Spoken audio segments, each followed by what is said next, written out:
여전도 연합 수련회 둘째 날입니다. 하나님의 말씀은 잠언서 15장 1절입니다. 구약성경 927페이지입니다. 927페이지 잠언서 15장 1절 말씀입니다. 구약성경 927페이지입니다. 자, 우리 찾았으면 다 같이 한 목소리로 함께 봉독하도록 합니다. 유순한 대답은 분노를 쉬게 하여도 과격한 말은 노를 격동하느니라. 아멘. 귀한 목사님 모셨습니다. 옥산교회를 섬기시고 대신대학교 평생교육원 상담을 가르치고 계십니다. 소통해야 삽니다 라는 제목으로 정태훈 목사님 나오셔서 말씀 전할 때 우리 성도님들 큰 은혜 받는 귀한 시간 되기를 바랍니다. 목사님 나오십니다. 할렐루야. 은혜로운 반야월 서부교회에 와서 성도 여러분과 함께 예배드리게 돼서 무한히 기쁘고 또 하나님께 감사와 영광을 돌립니다. 우리 반야월 서부교회 아름다운 소문이 우리 대구 지역뿐 아니라 전국적으로 널리 퍼져나가기를 주님의 이름으로 축원합니다. 부족한 사람을 이렇게 불러주셔서 감사합니다. 우리 두인균 목사님, 늘 제가 좋아하고 존경하는 목사님인데요. 목사님께 감사를 드리고 또 당회에도 감사를 드립니다. 오늘 소통을 주제로 말씀해 달라는 그런 요청을 받았습니다. 그래서 소통해야 삽니다 라는 다소 거창한 그런 제목을 붙여 보았는데요. 지금 수련회죠, 그죠? 조금 자유롭게 할 수 있죠, 그죠? 그래서 들어가기 전에 먼저 좀 긴장을 풀기 위해서 제가 퀴즈를 한번 내보겠습니다. 한번 맞춰보세요. 웃기는 남자를 줄여서 뭐라고 할까요? 웃기는 군. 그 웃기는 여자는 줄여서 뭐라고 하면 될 것 같습니까? 웃기는 걸. 걸이 영어로 여자지요, 소녀. 그러면 이번에는 웃기는 집안은 줄여서 뭐라고 하면 될 것 같습니까? 웃기네. 마지막으로 더 웃기는 집안은 뭐라고 하면 될 것 같습니까? 더 웃기네? 아니고 웃기고 자빠졌네.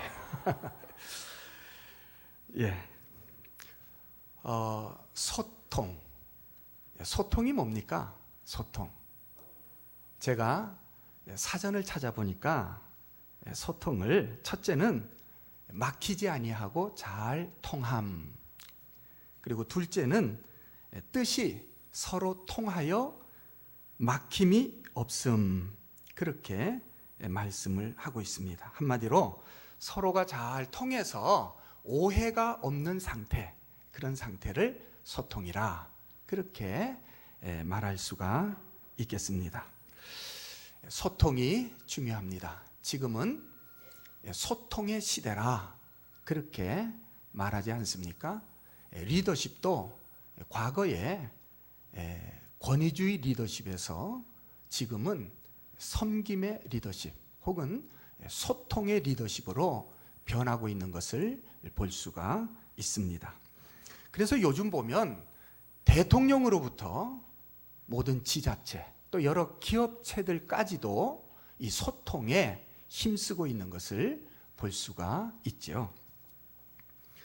이렇게 국가나 사회뿐 아니라 교회나 가정에서도 소통이 중요합니다. 교회 안에 교역자와 성도 사이, 또 성도와 성도 사이, 그리고 각 기관 안에 구성원들 사이에 소통이 중요한 것입니다. 소통이 안 되면 마치 몸에 신경이 마비되고 혈관이 막힌 것 같은 그런 현상, 그런 증상이 나타나게 되는 거죠. 여러분, 신경이 마비되고 혈관이 막힌 것 같은 그런 몸을 한번 상상해 보세요. 어떻겠습니까? 그래서 소통이 중요하다, 그런 말씀입니다. 소통이 되면 갈등과 불화가 사라지고 문제가 해결되지만, 소통이 안 되면 문제는 해결되지 않고 갈등과 불화는 점점 증폭이 되어서 나중에는 결국 폭발해버리고 마는 것입니다.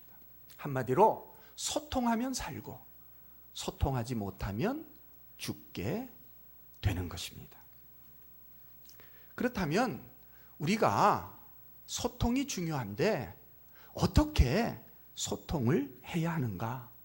소통의 방법이죠. 여러분, 우리는 주로 무엇으로 소통합니까? 무엇으로?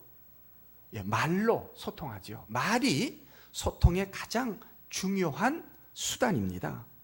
그렇기 때문에 우리는 소통을 위해서 무엇을 배워야 되느냐? 말하는 법을 배워야 된다 이거예요. 말하는 법을 배우고 말하는 법을 알아야 원활한 소통, 성공적인 소통이 우리 가운데 일어날 수 있다, 그러한 말입니다.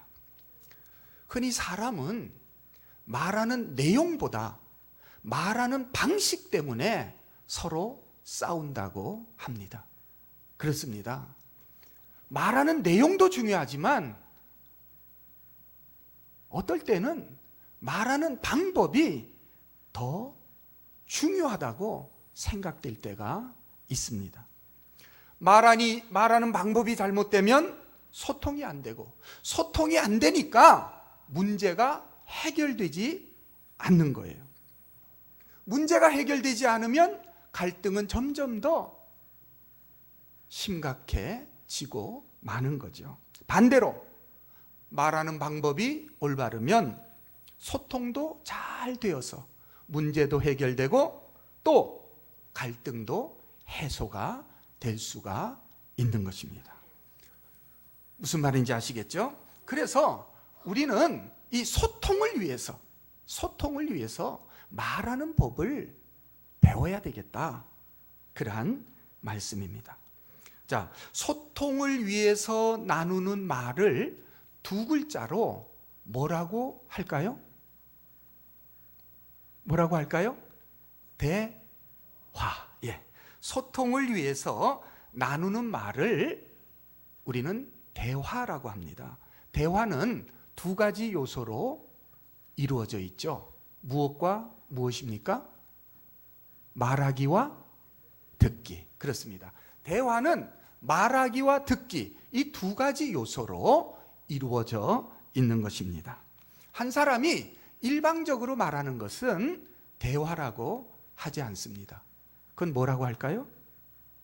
설교, 혹은 연설, 그렇게 말을 하죠. 우리가 원활한 소통을 하기 위해서는 말하는 법과 듣는 법을 다 같이 익혀야 하는 것입니다. 그래서 오늘 이 시간에는 이 두 가지 가운데 먼저 이 듣는 법부터 말씀을 드리려고 합니다. 오늘 시간 관계상 듣는 것과 말하는 걸 다 이야기할 수 있는지 모르겠는데 어쨌든 시간이 되는 데까지 최대한 여러분들에게 말씀을 드리겠습니다. 자, 소통을 위해서는 먼저 잘 들어야 됩니다. 잘 듣는 것이 소통의 시작이요, 또한 성공적인 소통의 열쇠라 그렇게 말할 수가 있습니다. 성공적인 소통의 열쇠가 뭐라고요? 잘 듣는 거. 먼저 잘 들어야 합니다. 그러면 어떻게 듣는 것이 잘 듣는 것일까? 어떻게 듣는 것이 잘 듣는 것일까? 따라합시다. 공감적 경청. 네, 한 번 더. 공감적 경청.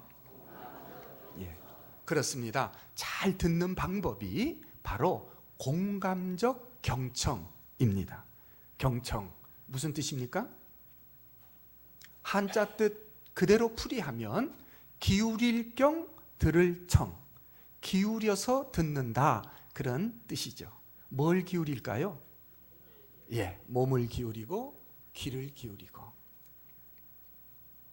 TV를 보면서 얘기하세요. 다 들려요. 이건 경청일까요? 아닐까요? 아닙니다. 설거지를 하면서 말씀해 보세요. 다 듣고 있어요. 이것도 경청일까요? 아닐까요? 이런 것은 경청이라고 할 수 없습니다. 경청은 부부가 혹은 두 사람이 서로 마주보고 혹은 나란히 앉아서 할 수 있으면 눈을 바라보면서 듣는 것, 이것이 바로 경청입니다. 눈을 바라보는 거, 서양 사람들은 잘 되는데 우리들은 잘 안 되죠. 아마 문화의 차이라고 할 수가 있겠습니다. 어쨌든 경청은 관심을 가지고 귀를 기울여 주의 깊게 듣는 것, 이것이 바로 경청이다, 그러한 말씀입니다. 우리가 성공적인 소통을 하기 위해서는 무엇보다도 경청을 해야 하는 것입니다. 뭘 해야 된다고요? 경청을 해야 돼요. 그런데 조금 전에 제가 무슨 경청이라고 말씀드렸습니까? 무슨 경청? 공감적 경청. 자, 그럼 또 공감은 또 무슨 뜻인가? 공감, 감정을 공유한다, 그런 뜻이에요. 무엇을 공유한다? 감정을 공유한다. 그래서 공감입니다. 다시 말해서 감정을 함께 나눈다, 그러한 뜻입니다. 상대방이 이야기할 때 상대방의 그 감정을 함께 느끼는 것, 또 함께 느끼려고 노력하는 것, 이것이 바로 공감이고 공감적인 태도다, 그렇게 말씀드릴 수가 있는 것입니다. 우리는 다른 사람과 이야기할 때 경청해서 들을 뿐 아니라 또한 공감해서 들어야 하는 것입니다. 예를 들어서 남편이 퇴근하고 돌아왔는데 부인이, 여보, 당신 오늘 아침에 출근할 때 이렇게 얘기를 해서 내 마음이 아팠어요, 그렇게 말을 한다면, 아, 그랬어? 속상했어? 그랬구나, 이렇게 반응하는 것이 바로 공감이다, 그러한 말씀이에요. 무엇입니까? 아내의 감정, 아내의 그 속상한 감정을 내가 받아주고 수용하는 거죠. 그렇지 않고 당신만 속상한 줄 알아? 난 더 속상했어? 뭐 이런다든지, 당신이 아침에 이렇게 얘기하니까 내가 그렇게 얘기했지, 이렇게 얘기하는 것은 공감이 아닌 것이죠. 공감은요, 사실 여부를 따지는 게 아니에요. 공감은 잘잘못을 가리는 것도 아니에요. 단지 상대방의 감정을 내가 받아주고 인정해 주는 것, 그것이 바로 공감이다, 그러한 말씀입니다. 상대방이 그렇게 느꼈다는 거예요. 잘잘못을 떠나서, 또 사실 여부를 떠나서 상대방이 그렇게 느꼈다는 거죠. 내 남편이, 내 아내가, 혹은 어떤 성도가 속이 상했다는 거예요. 마음이 아팠다는 거예요. 외로웠다는 거예요. 슬펐다는 거예요. 힘들었다는 거예요. 그 감정을 받아주는 것, 이것이 무엇이다? 이것이 무엇이다? 이게 바로 공감이다, 그러한 말씀입니다. 상대방의 감정을 수용하고 받아주는 것. 잘잘못을 따진다든지 사실관계를 가리는 거는 나중에 해도 돼요. 그건 나중에 해도 얼마든지 되고, 지금은 당장 상대가 그렇게 느꼈다니까 그 감정을 받아주고 수용해줘라. 이게 바로 공감이라 그러한 말입니다. 공감이 중요합니다. 공감하면 마음이 열립니다. 마음이 열리면 두 사람 사이에 정상적이고 차분한 그런 대화가 가능해지는 것입니다. 합리적이고 이성적인 그러한 대화가 가능해진다, 그러한 말이에요. 그런데 공감하지 않으면, 상대방의 감정을 받아주지 않으면 마음 문이 닫히고, 마음 문이 닫힌 상태에서는 천없는 말을 해도 안 통합니다. 안 맥혀요. 대화가 안 되고 소통이 단절되고 마는 것입니다. 그때는 아무리 상식적이고 합리적이고 논리적이고 이성적인 말을 해도 마음 문이 닫힌 상태에서는 그 말을 받아들이지를 않는 거예요. 그래서 마치 계란으로 바위 치는 그러한 느낌, 벽에다 대고 이야기하는 그런 느낌이 들고 마는 거죠. 그래서 몇 시간을 함께 얘기해도 문제는 해결되지 않고 오히려 서로 간에 감정만 더 쌓여가게 되는 것입니다. 아마 경험이 다 있으리라고 생각을 합니다. 그러나 공감을 해서 상대방의 감정을 내가 수용해주면 의외로 상대방의 마음이 열려서 대화가 잘 풀리는 것을 우리는 경험할 수가 있습니다. 마치 두루마리 화장지가 풀리는 것처럼 그렇게 대화가 잘 풀리는 것을 볼 수가 있습니다. 그러면 문제는 해결되고 갈등과 불안은 해소가 되어지는 거죠. 그렇기 때문에 공감이 중요하다. 뭐가 중요하다? 공감이 중요하다. 여러분, 사람들이 서로 대화할 때에 공감하지 못하는 이유가 무엇일까요? 공감을 잘 하지 못하는 이유가 무엇일까요?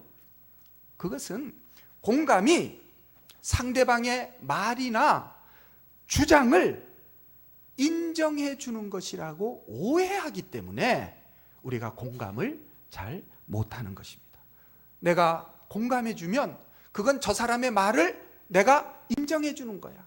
저 사람의 주장을 맞다고 내가 해주는 거야. 그렇게 우리가 생각하기 때문에 공감을 잘 못하는 것입니다.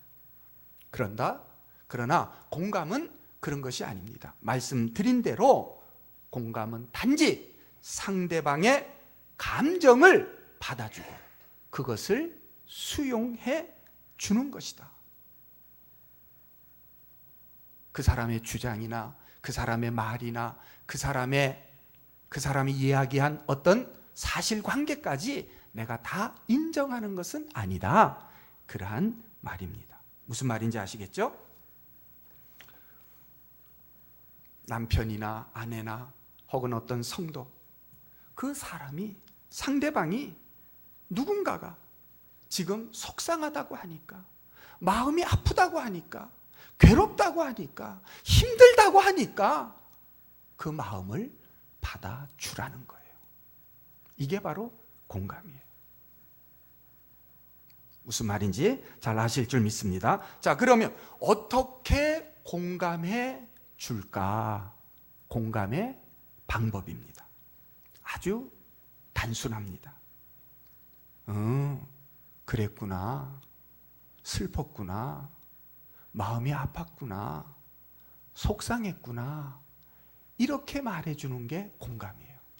이런 반응을 보이는 것이 바로 공감인 것입니다. 어려워요, 안 어려워요? 어려워요? 안 어려워요? 안 어렵죠. 예. 그 말 한마디에 상대방의 감정은 해소가 되고 마음 문은 열려서 그야말로 소통이 서로 간에 잘 이루어지게 되는 것입니다. 그냥 그랬구나, 그렇구나, 그렇게만 말해줘도 돼요. 아니면 단순히 고개만 끄덕끄덕 거려줘도 그게 바로 공감인 것입니다. 아주 쉽잖아요. 그것도 못할 사람 있어요? 네. 우리 한번 따라합시다. 그랬구나. 그렇구나. 그렇군요. 네. 이거예요.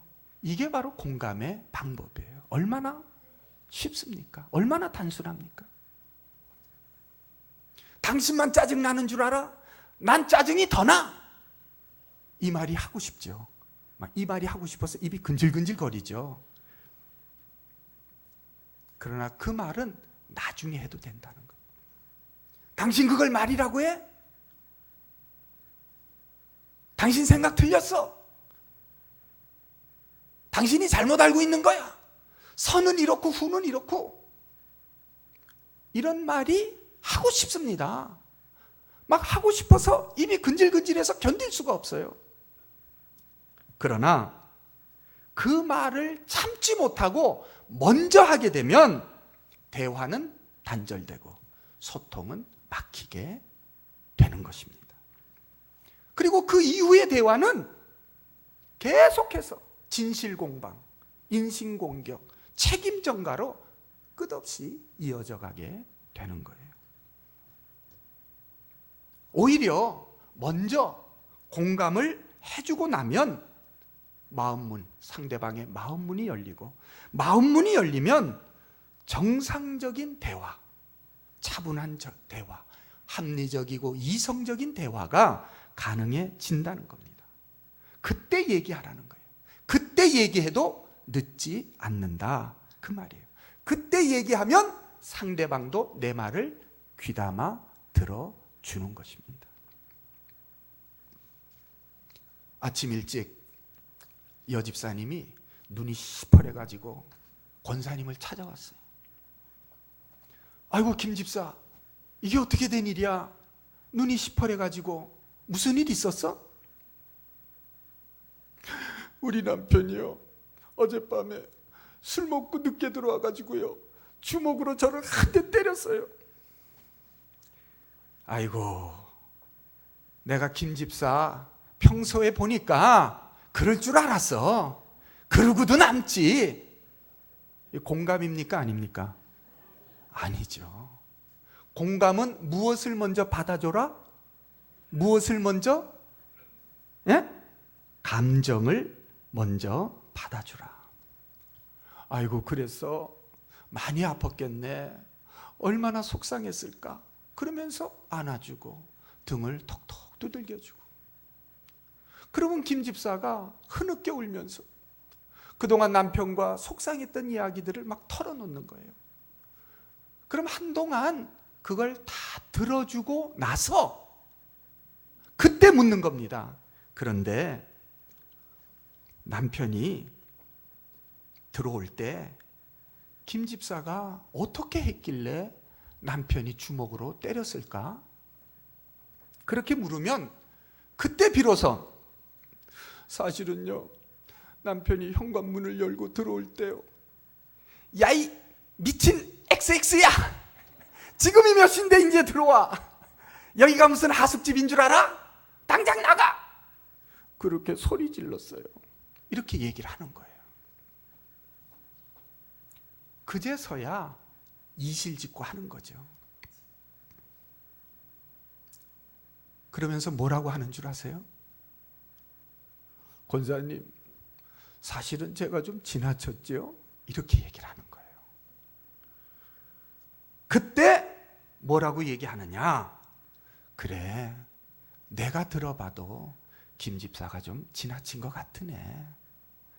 다음부턴 아무리 속이 상해도 그런 말은 안 하는 게 좋겠어. 이렇게 얘기를 하는 거예요.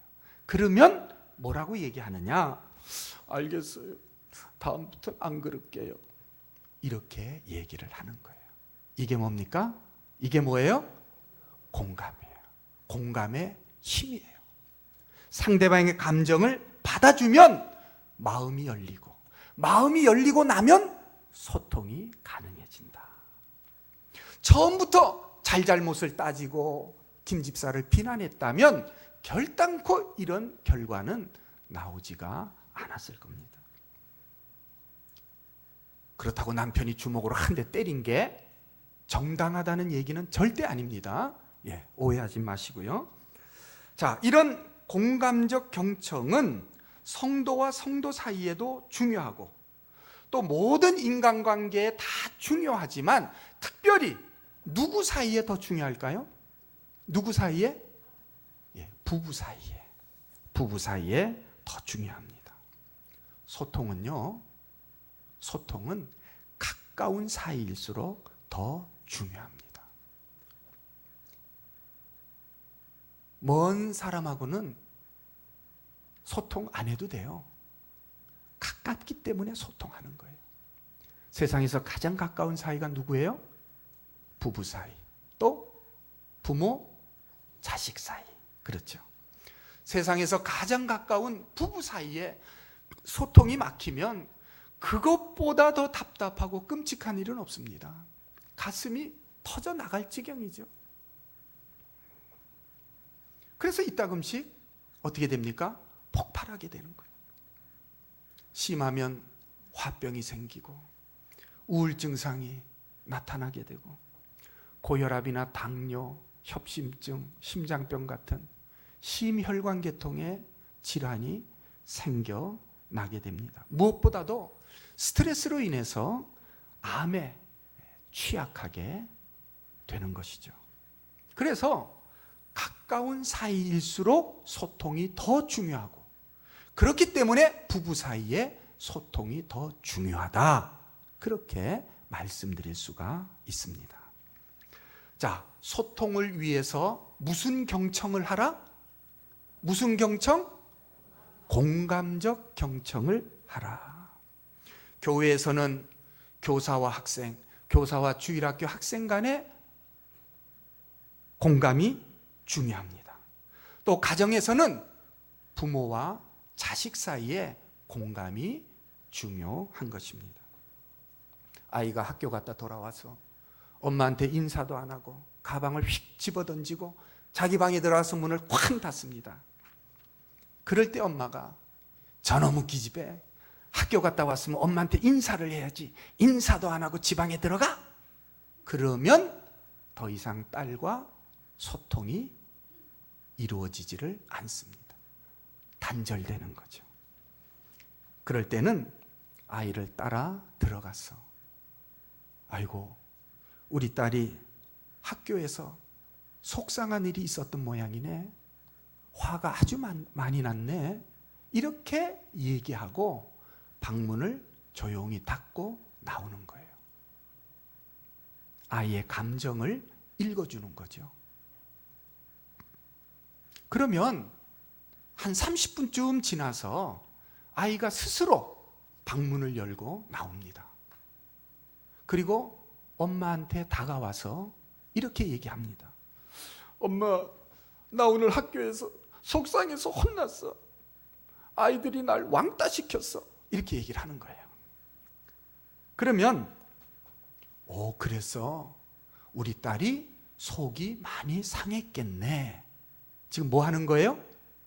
공감. 딸의 감정을 받아주는 거죠. 그렇게 공감해주고 나서 묻는 겁니다. 그런데 친구들이 우리 딸을 왜 왕따 시켰을까? 그러면 점심시간에 매점에 가서 아이스크림 한 통 사가지고 왔는데 친구들이 한 입만 달래는 거 안 주고 나 혼자 다 먹었어. 이렇게 얘기를 하는 거예요. 그러면 그랬구나. 그래서 친구들이 안 놀아줬구나. 그래서 친구들이 왕따를 시켰구나. 친구들이 얼마나 먹고 싶었겠니? 그렇게 얘기를 해요. 그렇게 얘기하고는 다음부터는 맛있는 거 있으면 친구들하고 나눠 먹으면 좋겠다. 이렇게 엄마가 얘기를 해주는 거예요. 그러면 알겠어요. 다음부터는 아이들하고 나눠 먹을게요. 이렇게 얘기를 하는 거예요. 그리고 나면 아이의 얼굴이 환하게 밝아져가지고 언제 그랬었냐는 식으로 뛰어나가서 활발하게 놀게 되는 것입니다. 뭡니까? 감정을 받아주니까 스스로 자기의 잘못을 깨닫고 고치게 되는 거죠. 이게 무엇의 힘이다? 무엇의 힘이다? 공감의 힘이다. 공감을 위해서는 방금 말씀드린 대로 다른 사람의 감정을 먼저 읽어주는 것도 좋은 방법입니다. 다른 사람의 감정을 내가 먼저 읽어주는 것도 공감의 좋은 방법이다. 그런 말이에요.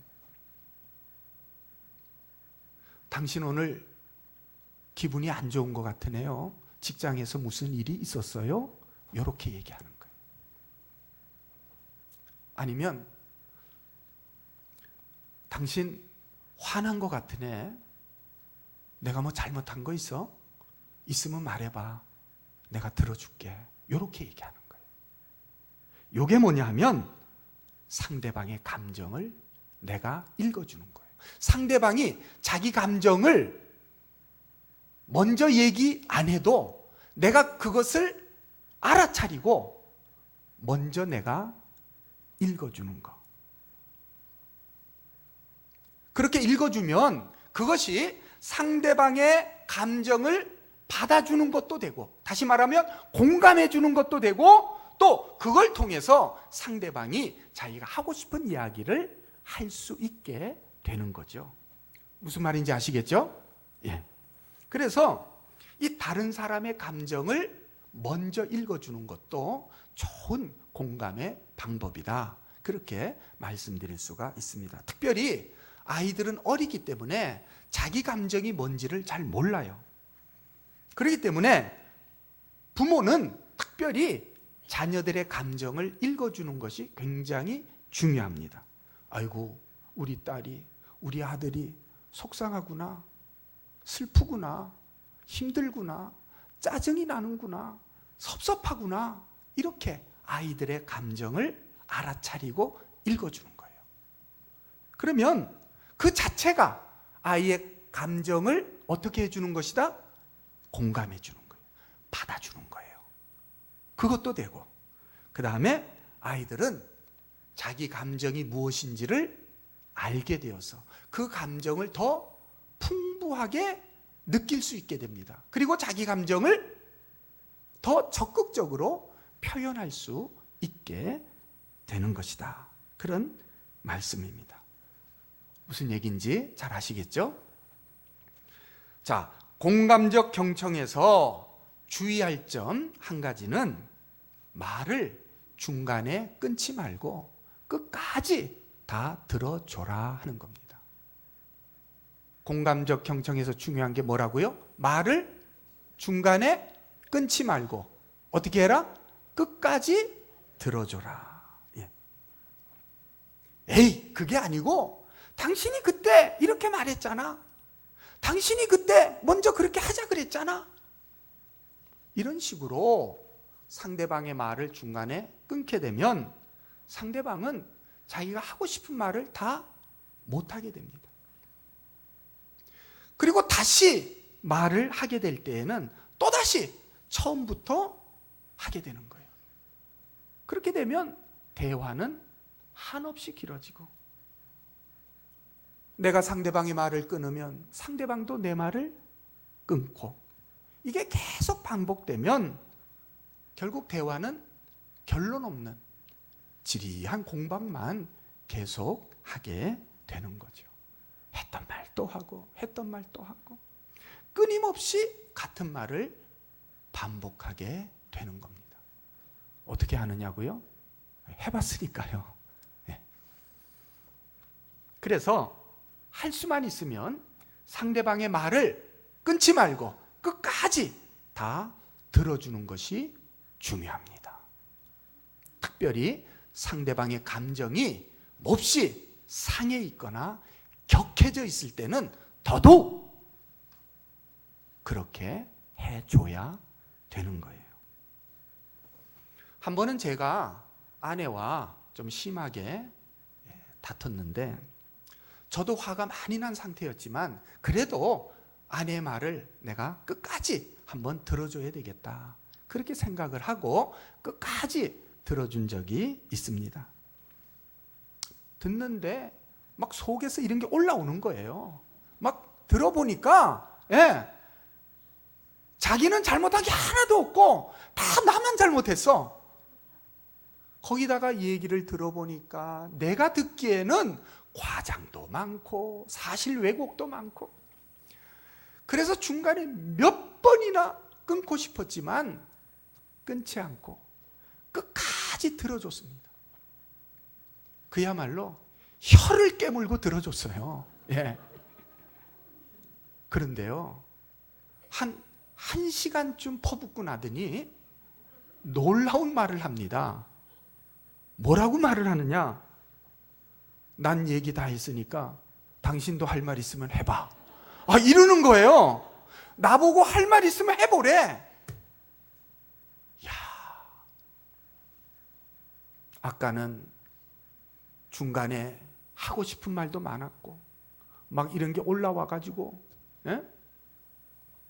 끊고 싶은 그런 순간도 많았지만 저도 감정이 많이 이제 누그러지고 또 아내 목소리도 많이 부드러워졌더라고요.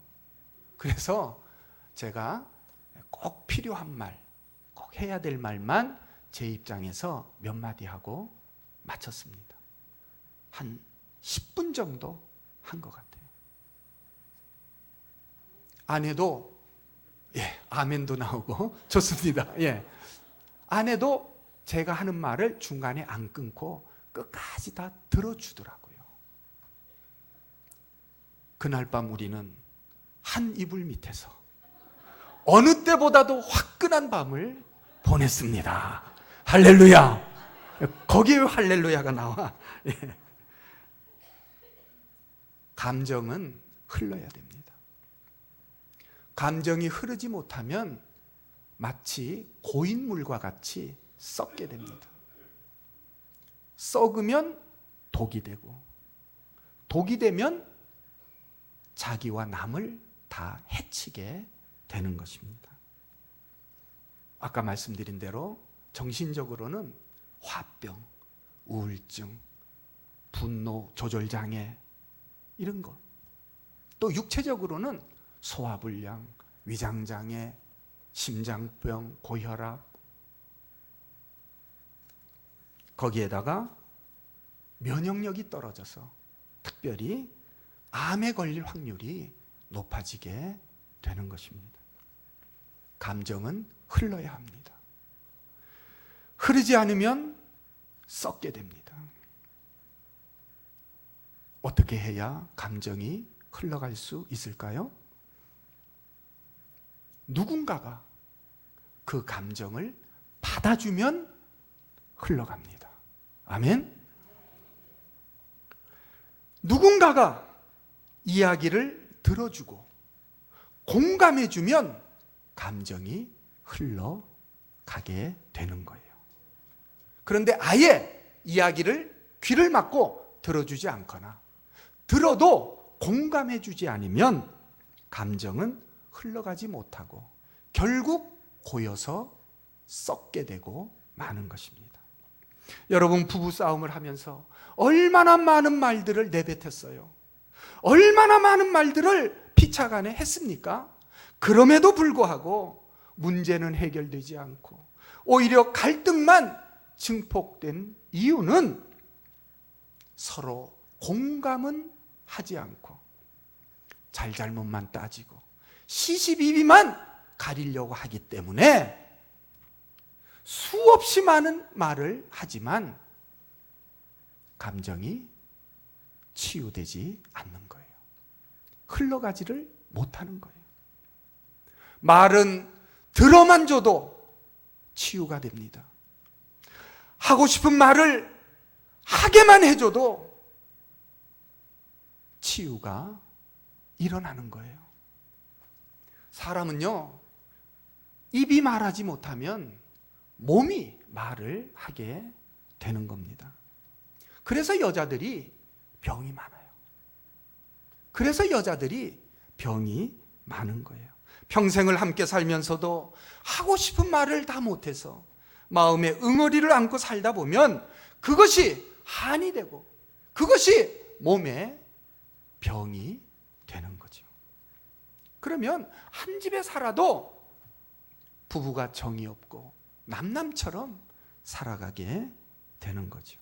오늘날 한국교회 성도들 중에도 자기 부부의 문제가 뭔지를 몰라서 또 어떻게 해결해야 될 방도를 몰라서 그저 벙어리 냉가슴 앓듯이 답답한 가슴을 안고 오직 천국 소망만 바라보면서 그렇게 평생을 살아가는 부부도 많다, 그런 말입니다. 왜 그럴까요?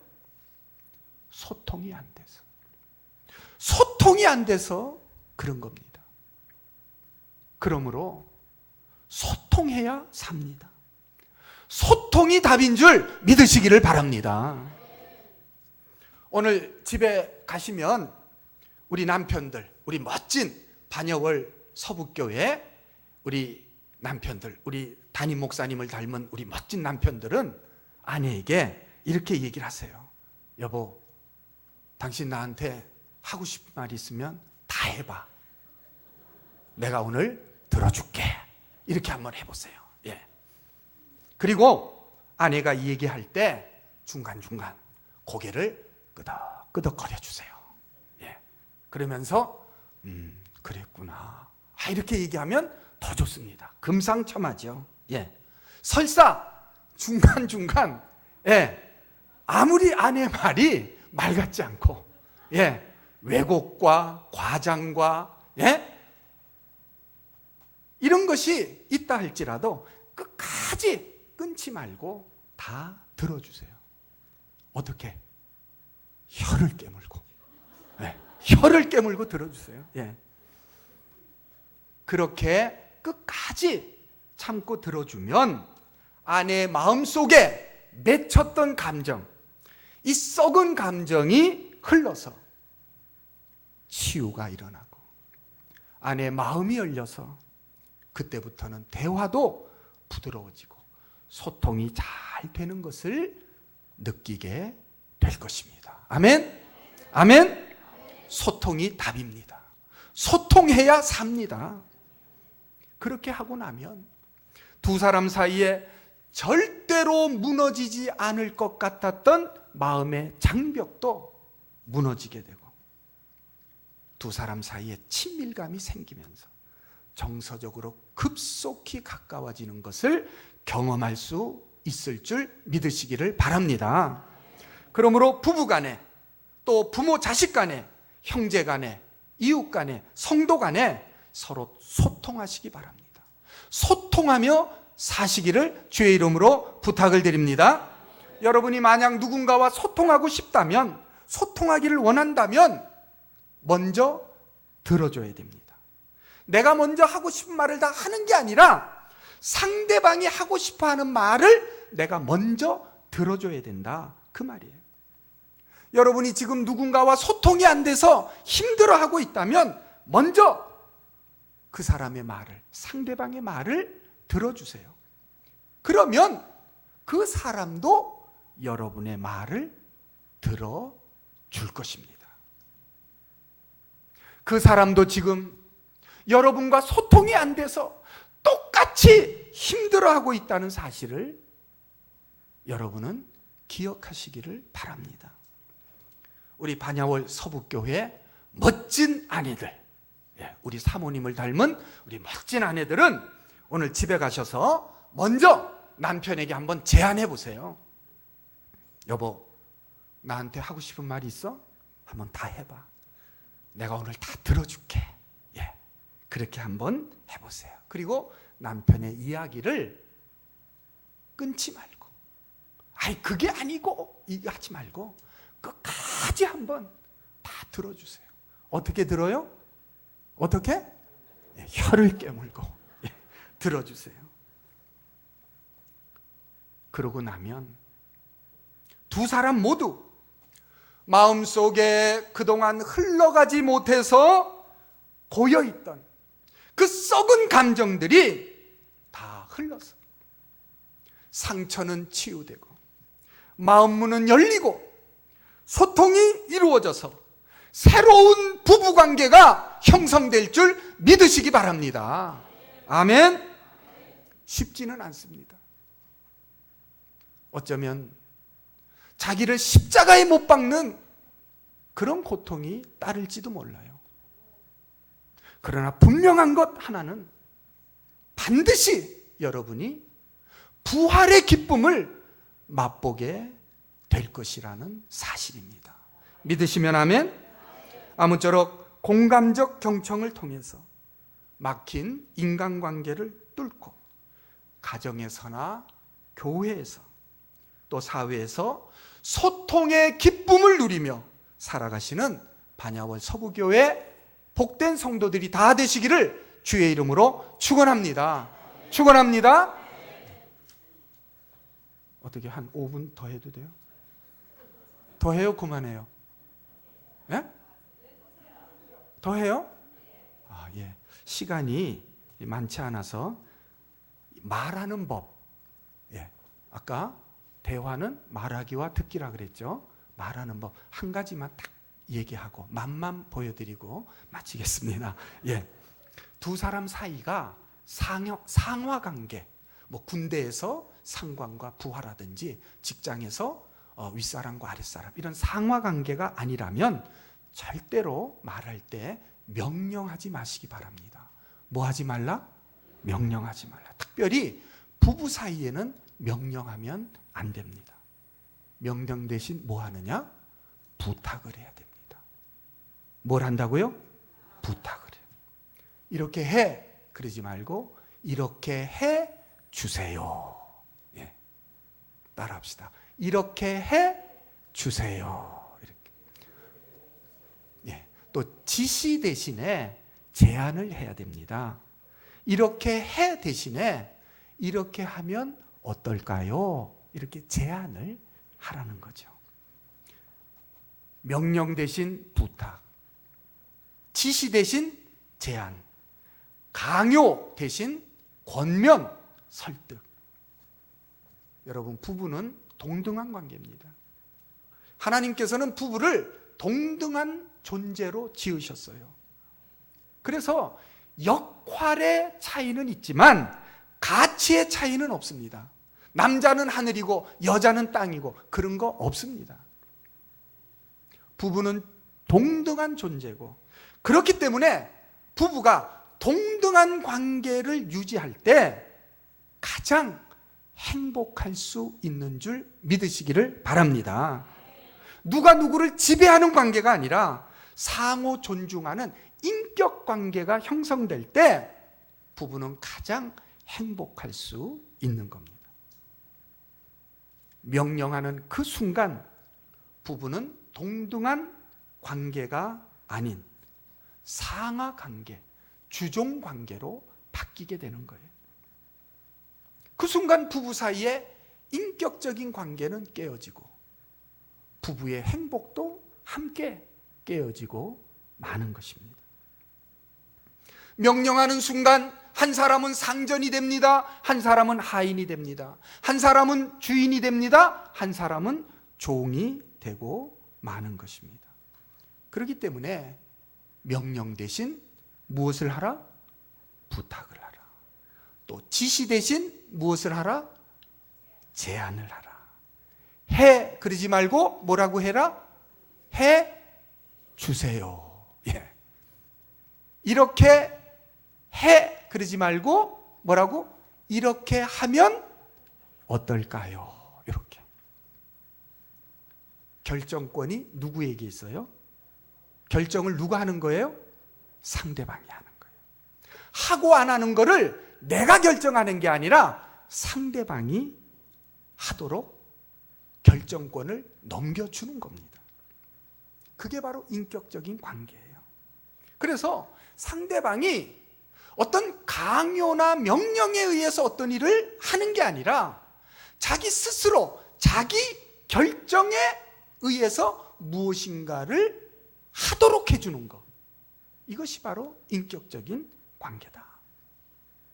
그렇게 하면 인격이 성숙해집니다. 종의 인격이 아니라 주인의 인격을 갖게 되는 거예요. 무책임한 종의 인격이 아니라 책임 있는 주인의 인격을 갖게 된다 그 말이에요. 그렇게 되면 남편과 아내 두 사람 모두 인격이 다 성숙할 뿐 아니라 부부 관계도 성숙한 관계가 되어지는 것입니다. 성숙한 부부 관계가 이루어지는 거예요. 그러면 부부가 다 같이 행복해지는 것입니다. 그러지 않고 명령이나 강요를 하는 것은 여러분의 남편이나 아내를 종이나 하인으로 만드는 것이죠. 부부 중에 두 사람 중에 한 사람은 주인이 되고 한 사람은 종이 되고 한 사람은 상전이 되고 한 사람은 하인이 되는 그런 관계에서는 부부가 결단코 행복할 수가 없습니다. 왜? 하나님은 부부를 동등한 존재로 만드셨기 때문이에요. 그렇기 때문에 부부는 어떻게 하든지 동등한 관계를 유지하고 한 사람이 다른 사람을 지배하거나 혹은 명령을 해서 그 사람으로 하여금 굴복하도록 하는 그런 일은 하지 않도록 해야 된다. 또 비난하지 말고 격려하시기 바랍니다. 뭐 하지 말고 뭐 해라? 비난하지 말고 격려하세요. 남편이나 아내가 뭘 잘못했을 때 그것도 못해요? 그것밖에 못해요? 그러지 말고 당신은 잘할 수 있어요. 한번 따라해 봅시다. 당신은 잘할 수 있어요. 그렇게 얘기하는 거예요. 여러분, 아무리 비난해도요, 상대방은 바뀌지 않습니다. 비난은 결코 사람을 변화시키지 못합니다. 사람을 변화시키는 것은 오직 칭찬과 격려뿐입니다. 그렇기 때문에 부부간에 서로 비난하기보다는 칭찬해주고 격려해주라. 우리 한번 마지막으로 따라합시다. 명령하지 말고 부탁하라. 지시하지 말고 제안하라. 강요하지 말고 설득하라. 비난하지 말고 격려하라. 오늘 여기까지만 말씀드리겠습니다. 말하는 법 중에 아이메시지라고 나 전달법이라고 하는 것도 있는데 그건 시간이 많이 걸리기 때문에 다음에 기회가 되면 다시 여러분에게 말씀을 드리도록 하겠습니다. 우리 시간 잠깐 짧고 굵게 한번 기도하고 통성기도하고 한번 마치도록 하지요. 다 눈을 감으시기 바랍니다.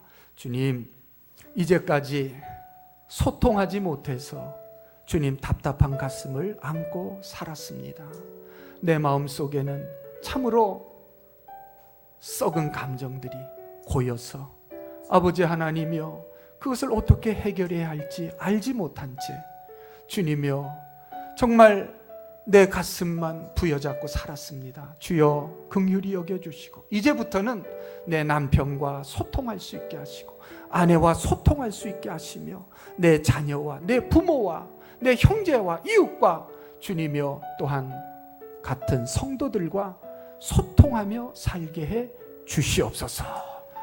서로 간에 인격을 존중하며 모든 결정을 내가 하는 것이 아니라 상대방이 스스로 하도록 그렇게 해서 주인의 인격을 가질 수 있도록 주님이여 힘쓰는 우리 성도들 되게 해 주옵소서. 우리 주여 한번 크게 외치고 간절히 한번 기도하고 마치겠습니다.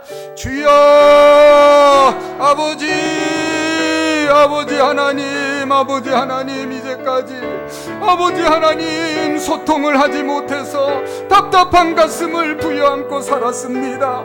아버지 하나님 부부간의 문제가 있고 부모 자식 간의 문제가 있고 아버지 하나님 형제 간의 이웃 간의 성도 간의 문제가 있었지만 그것을 어떻게 풀지 알지 못하여서 아버지여 벙어리 낸 가슴 앓듯이 그렇게 가슴을 안고 살았습니다.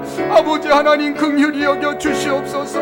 이제부터 아버지 하나님이여 참으로 내가 먼저 상대방의 말을 주님이여 귀담아 들어줄 수 있게 하여 주시옵소서. 다른 사람의 말을 주님이여 공감적 경청하게 하여 주시옵시고 중간에 끊지 않고 끝까지 들어줌으로써 아버지 하나님이여 상대방의 감정이 흘러서 아버지 하나님 치유가 일어나게 하여 주시옵시고 새로운 관계가 형성되게 하여 주시옵소서. 우리 반야월 서부교회 아버지 하나님 남편들과 아내들 아버지 하나님이여 서로 상대방을 이해하며 긍휼히 여기는 가운데 아버지 하나님이여 소통을 통해서 갈등이 해결되고 아버지 하나님 도저히 무너지지 않을 것 같았던 주님이여 마음의 장벽도 무너져서 새로운 아버지 하나님이여 행복을 누리며 소통의 기쁨을 누리며 살아갈 수 있게 도와주시옵소서. 우리 구주 예수님의 이름으로 기도하옵나이다. 아멘.